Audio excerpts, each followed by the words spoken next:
Salam alaikum, mes chers élèves de la deuxième année. Donc aujourd'hui, Inch'Allah, on va faire la correction de l'exercice 18, page 18.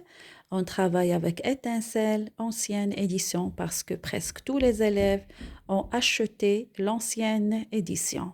Vous m'avez dit, mes chers élèves, en commentaire que on n'a pas vu, vous avez été bloqués dans cet exercice. Vous m'avez dit, on n'a pas vu ça, mais je vous dis qu'il faut lire le texte. C'est un exercice si je veux dire, spécial. Il faut bien lire le texte pour l'exploiter, c'est-à-dire il faut tirer les données qui sont dans le texte, les dégager pour pouvoir répondre aux questions, bien sûr en se basant de tout ce qu'on a vu dans la classe, c'est-à-dire dans notre leçon. Voilà, je commence. Je commence à lire le texte, sans oublier bien sûr le titre. Il s'agit du vent, donc le texte va s'intéresser au vent. Au niveau de la mer, la pression atmosphérique vaut en moyenne 1013 hectopascales. Ça est déjà vu en première année. Il varie avec le déplacement des masses d'air. Donc, selon sa température, l'air peut avoir soit un mouvement ascendant ou descendant, c'est-à-dire c'est ou bien il monte ou bien il descend. Ou descendant, la mesure de la pression atmosphérique permet d'établir des cartes isobariques. Document suivant. Donc, comme vous voyez là, j'ai un document là qui s'appelle carte isobarique. Voilà. On se base sur la mesure de la pression atmosphérique. Par exemple, là, ici, j'ai 1010 hectopascales. Ici, dans cette carte, j'ai ici 1015 hectopascales, etc. Ici, j'ai 1025 hectopascales, etc. Voilà, donc ce sont des mesures de quoi? De la pression atmosphérique dans différentes zones. Donc, je continue. Les lignes sont appelées isobares, bien sûr, si ces lignes délimitent des zones notées D ou des zones notées A. Voilà, donc ça c'est une isobare. Cette ligne est appelée isobare. Cette ligne aussi est appelée isobare, isobare, car elle délimite une zone notée D ou bien notée A. Voilà.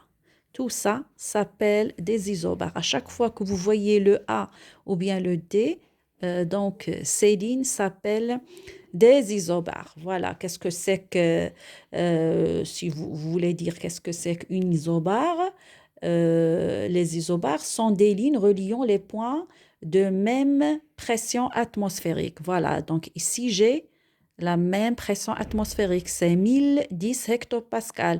Ici, j'ai la même pression atmosphérique, donc c'est 1015 hectopascales. Ici, dans cette zone-là, ici, j'ai la même pression atmosphérique, c'est 1025 hectopascales. Donc ça s'appelle quoi? Une isobare. Voilà. Donc, s'il s'agit de D, c'est-à-dire des pressions, comme on a vu en cours, alors c'est un temps perturbé. On peut dire qu'il y a un mauvais temps. On peut le dire. Si la zone délimitée est notée A, on dit qu'on a un temps stable. Donc voilà, les différences de pression sont à l'origine du vent. Quand il y a une différence de pression entre deux zones, donc ça provoque ce qu'on appelle le vent, c'est-à-dire la circulation des masses d'air. Voilà, c'est ça le vent. Ce qui est intéressant, c'est cette partie. La vitesse du vent se détermine par la variation de la pression atmosphérique en fonction de la distance. Si la pression atmosphérique varie rapidement avec la distance, et le vent soufflera fort. S'il y a une variation de la pression atmosphérique avec la distance, le vent soufflera fort. Tandis qu'il sera faible si la pression reste quasiment inchangée sur de grandes distances. C'est-à-dire sur de grandes distances, si on a la même pression, le vent va souffler moins fort ou bien très très faible. C'est ça le message ici. Donc, je continue. Si la pression reste quasiment sur de grandes distances. En résumé, donc pour résumer tout ça, plus les isobars sont rapprochés, plus le vent soufflera fort. Par exemple, si on a des isobars rapprochés, par exemple, qui sont très proches, voilà isobar, vous voyez, des isobars qui sont rapprochés. Là, on peut dire qu'il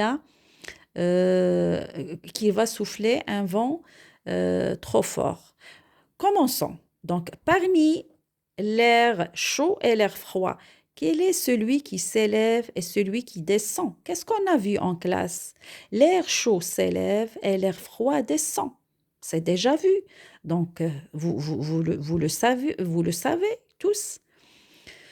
Je continue. 2. Comment varie la pression au sol lors des mouvements des masses d'air sous l'effet de la température? Donc, qu'est-ce qu'on a vu?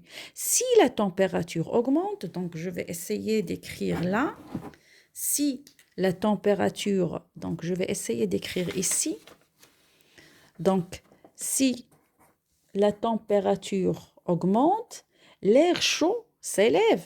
Donc, voilà le sol. Donc, l'air chaud, donc il y a l'air chaud qui va s'élever. Donc, si la température augmente, l'air chaud s'élève. Et la pression au sol va diminuer parce que là, j'ai une petite quantité d'air, parce que l'air s'est élevé. Donc, il reste une petite quantité d'air sur le sol. Donc, il va exercer une petite pression.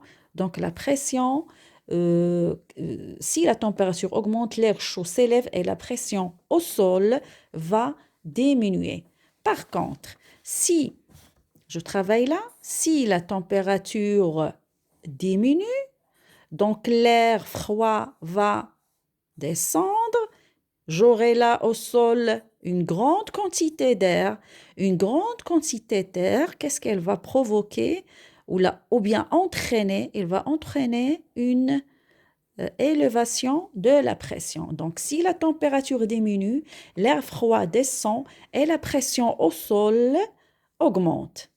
Ça, c'est la deuxième question. Donc, je rappelle que je vais poster la correction sur notre groupe Facebook, Inch'Allah.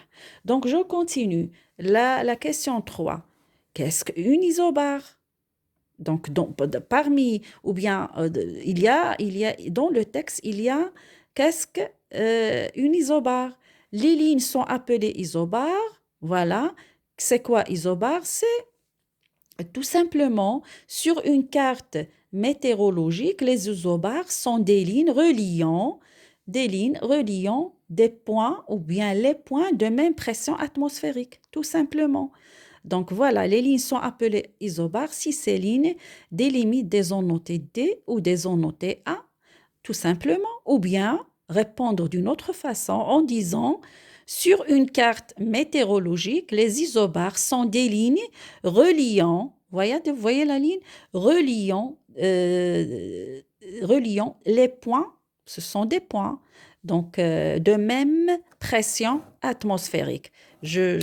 J'explique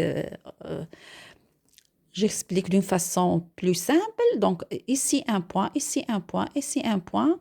Donc, si on relie ces points par une ligne, c'est une isobare, c'est-à-dire tous ces points ont la même pression atmosphérique qui est égale à 1010 hectopascal. De la même façon, on peut raisonner de la même façon ici ou bien ici ou bien ici, etc. Donc voilà, la question 3, on a fini avec la question 3. Je passe à la question 4. Les zones notées D sont-elles de basse ou haute pression? A sont-elles de basse ou haute pression? Mais c'est déjà vu. D, c'est la dépression, c'est-à-dire basse pression, une zone de basse pression. A, c'est l'anticyclone. C'est une zone à haute pression. C'est déjà vu en classe. Je passe à la question 5. De quelle zone de pression et vers quelle autre zone de pression le vent se déplace-t-il? C'est noté dans la leçon. Le vent est un déplacement horizontal de l'air se déplaçant d'une zone de haute pression, c'est-à-dire anticyclone, vers une zone de basse pression, c'est-à-dire dépression. C'est clair.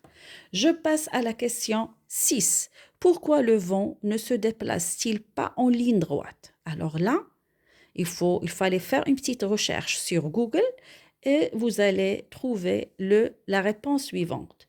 Le vent ne se déplace pas en ligne droite à cause de la rotation de la Terre. Vous connaissez tous que la Terre tourne autour d'elle-même. Donc voilà. La dernière question, 7. Le vent soufflera-t-il fort quand les isobars sont rapprochés ou éloignés? Mais voilà la réponse, elle est là. En résumé, on a vu, plus les isobars sont rapprochés, plus le vent soufflera fort. Tout simplement, il faut faire un copier-coller. Donc la réponse est la suivante. Le vent soufflera fort quand les isobars sont rapprochés. Donc, merci et à la prochaine, mes chers élèves.